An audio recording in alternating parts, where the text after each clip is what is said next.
ông nào mà bà tao tao đồ mía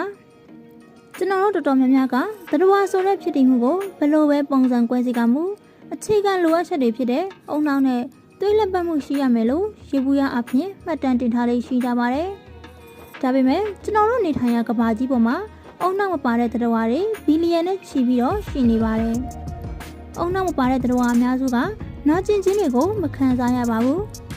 ông nào mà bà xí đem nhiều dây để cả mà thì sao đem nhiều dây để cả đó jellyfish này starfish đồ về thì bà đấy jellyfish nó có cái gì cùi mà đó ông nào mà bà xí được lố nó lâu nữa tôi lấy bơm hút lấy bà xí mà bố tôi rồi vậy gì quên đi cả lấy không thêm gì này lâu để thì alo em bắt mà bà loạn luôn là bà đấy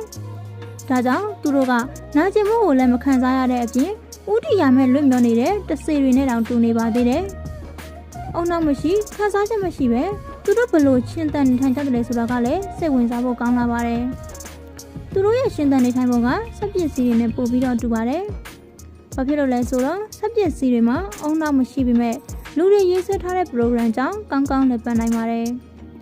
mà phong này số ấy ông nào mà xí bị mẹ cho nó lúc tôi thì này thì mẹ bỏ má trong biển sao nhà này nó miếu jellyfish mà lấy trong biển sao nhà này nè ai ông khăn sẽ để bà xí bà đấy phong này á tôi mà bà đấy program thế cho lòng pin đấu sao này ra mà xí được miếu jellyfish mà lấy thì bà cái bị thay program nàyဖြစ်တယ်အဲ့ဒါစားတာမိတ်လိုက်တာတွားလာတာလမ်းကြောင်းရှာတာစားတဲ့အရာတွေကိုပဲလှုပ်ဆောင်နိုင်ပြီးတခြားအရာတွေကိုတော့ကြော်လွန်လှုပ်ဆောင်နိုင်ခြင်းမရှိပါဘူးပန်ကန်တစ်ခုကဟိုဘက်ဒီဘက်ပဲလှည့်ဖို့ program ပါရှိတာကြောင့်ဟိုဘက်ဒီဘက်ကိုပဲအချိန်ချင်းခါခါလဲနေတယ်လို့မျိုး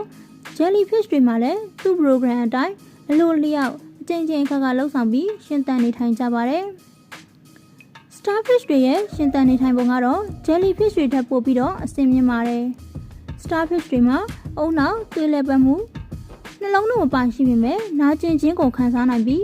hydraulic water vascular system လို့ခေါ်တဲ့ရေလက်ပတ်ခြင်းစနစ်သားပါဝင်ပါတယ်ဒီစနစ်ကသွားလာလှုပ်ရှားခြင်းအစာစားခြင်းအညစ်အကြေးဆုံးဖြတ်ခြင်းနဲ့ချိတ်ဆက်လှုပ်ဆောင်ထားတာဖြစ်ပါတယ်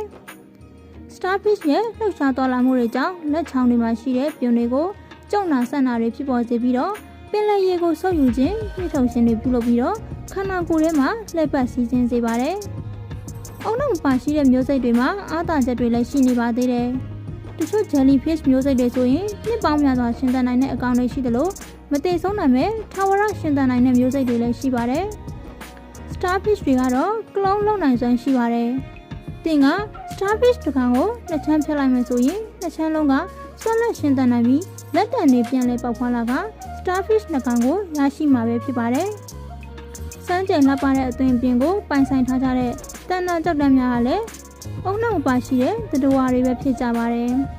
။နောက်နေ့တွေမှာလည်းထူးဆန်းအောင်ဖွယ်ရအကြောင်းအရာတွေကိုတင်ဆက်ပေးသွားမှာမလို့ like and follow လုပ်ပြီးတော့စောင့်ကြည့်ပေးကြပါအောင်နော်။